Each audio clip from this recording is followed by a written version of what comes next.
So welcome Algebra 1 to video number 1. If I go too fast, you can always pause it or rewind it.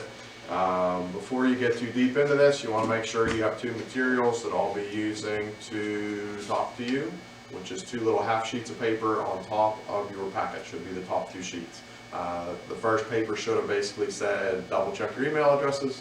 Then underneath of that, it should be two half sheets. There's one with 22 fill-in-the-blank type answers, so I'm going to start with that one.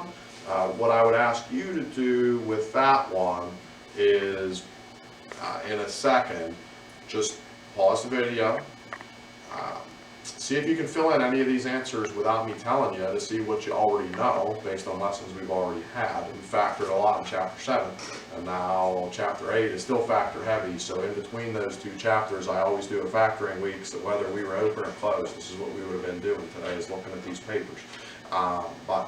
Take your 22 fill-ins and see if you can fill any in without me. So go ahead and pause. And you're back. So here are the answers for this. I'll just sort of read them through. So when you take out a GCF, to figure out what power of the variable to take out, we always pick the lowest. When we need to figure out what to put inside the parentheses, we always copy the signs, we divide the numbers, and we subtract the powers, because when you divide the powers, it makes you subtract. We've had that. And we don't mix up the order. 5, when we're factoring problems like you did on your Chapter 7 test, first you always look for a GCF. Then for number 6, you look at the number of terms. If you have two terms, the problem might be a difference of squares. That means the powers have to be even. I don't have one up on the board yet, but we'll find a difference of squares and reference that in a minute. The numbers have to be able to be square rooted. The sign has to be a minus. For that type of problem, the factors are the same, except for their sign. 13 to 19, if you ever have three terms, we just unfoil. If the last sign is a minus, the signs of the factors are different. The larger number goes with the first sign. If the last sign is a plus, the signs are going to be the same as the first sign in the problem. And when the signs are the same, we add to get the middle number. When the signs are different, you subtract to get the middle number. If there's ever a number in front of the x squared, we have to do our guessing thing, and then you FOIL to check the middle number. You also always multiply to get the last number regardless. 20 and 21, if there's four terms, you can either try to combine or factor by grouping. And 22 is at the end to make sure you have factored completely. If that was too fast, pause, rewind, watch it again, get those filled in. Today's paper, you won't need to fill these in, but some of the papers through the week, the top of the homework papers through the week will have this part to just sort of fill it in, but the order gets scrambled sometimes day by day, so you want to make sure you have those. Done with that. Item 2, there should be another half sheet paper with problems to try to factor. I believe the first problem will say x squared plus 10x plus 24. So if you can locate that, what I would ask you to do is same thing on this. See if you can do it without me. And then I'll go through and do them, and that'll get you the answers and some information if you're having mistakes. But I would say at this point, take this paper and on the video, hit pause. And then welcome back. It's kind of nice in person because I don't really have to pause, but I just keep on rolling. So here's the answers of what should have just happened on this little half sheet of paper. Number 1 is just a normal problem. We're just unfoiling. So the plus with the 24 means these are the same. The 10 has a plus, so I'm doing pluses. Since those are the same, we're taking times tables for 24, and we have to add to get 10. So that would be 4 and 6, and if you have the 4 and 6 in different spots, that does not matter. For number 2, this is a problem we have a little more trouble with, so I've got a little more to show you here. When there's 4 terms, this is a thing called factoring by grouping. So we have to look at what's in common to these two things, For these two things, 2 can divide into these numbers. So there's a 2 and a 1, but that 1 could be invisible. There's a W on both, so I'll take the W off, and that would leave a B plus an M. We need to go over here and essentially do the same thing. We look at the numbers, 3 can go into both, so we're going to pull off a 3. With those numbers, we're going to go 2 and 1. The 1 could again be an invisible 1, most likely. The letter that's in common to both of those is D. So what we're left with there is a B, a plus, and an M to just be there. Since this is a match for that, that means we're probably doing the right thing. If those were different, you did something wrong. Or the book did something wrong. Somebody did something wrong. So when we go to make the answer, this thing that's everywhere, we're just going to keep it exactly as it is. I made my 1 invisible that time. This isn't squared, there's no powers, you just bring it just as it sits. And then the other group of parentheses is this plus this. Those are unlike, so we just leave those how they are, and that's the answer for 2.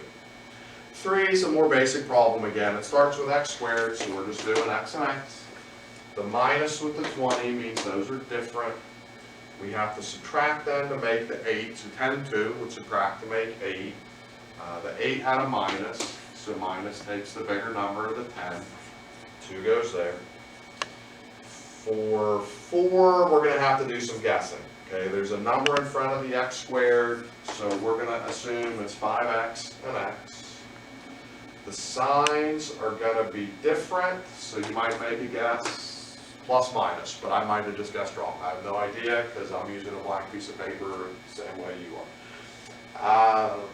For 16, I'm thinking maybe 8 and 2. 8 and 2 are both even. We're trying to make 16 in the middle, which is even.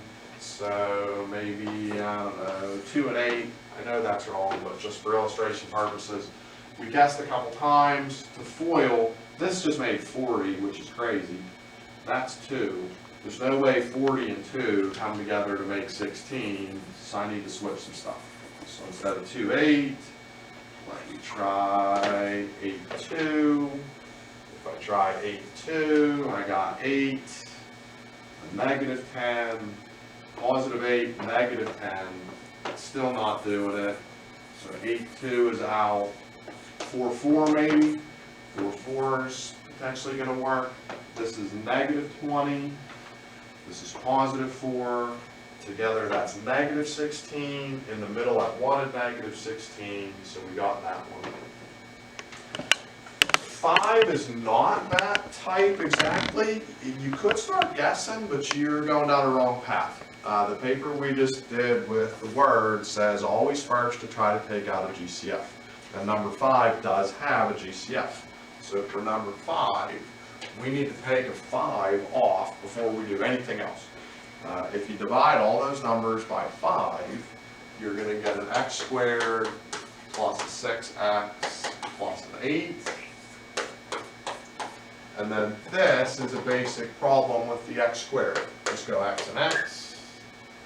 With the plus, we're the same as that, so pluses. With 8 and then adding to make 6, that would be 4 and 2, wherever you want to put those. 6, starting with just x squared, just a basic problem, x, x. Plus at the end means these are the same as the other sign. 12 has minus, so we go minuses. We go 8 and 4, because when they're the same, we're adding to make that 12. 7, even though there's a number in front of the x squared, this is not a guess problem, because again, like on number 5, we have to look for a GCF before you do anything else. So on 7, 2 can divide into all those numbers and get us an x squared plus an 8x plus a 16, and then that just became sort of a basic problem. We're going to go x and x. A plus here means these are the same as that.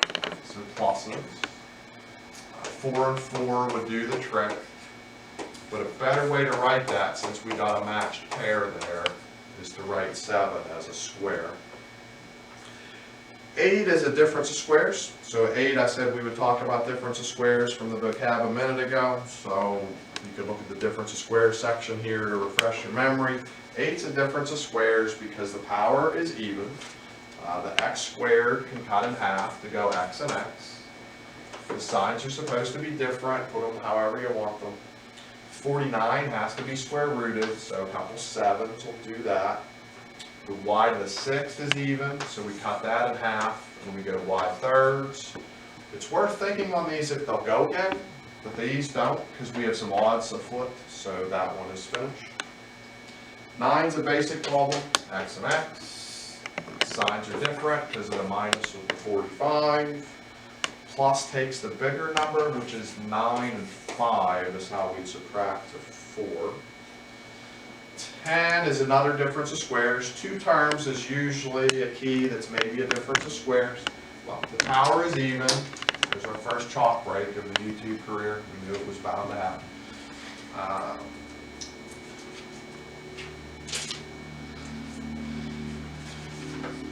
X4, we're going to cut in half, so we're x squared. Signs are different on those. 16 would go 4 and 4. And then on the difference of squares, or anything really, you should think about whether either of these could go again. This one though, it's a dead end because add. Add is not part of that pattern. But this can go again. So this is not part of the answer. It gets replaced by 2 new partners. The x squared is even, it can cut in half. The signs continue to be different. The 4 continues to be rooted. So you get 3 factors here. This, and that would be erased and non-existent on your answer part of your page. 11, you could be tempted to try to do a difference of squares, but some of that stuff doesn't cooperate. Odd y, a 24 that you can't root. So 11, you have to always first think about whether there's a GCF. On this paper, it said that on number 5. First, always look for a GCF.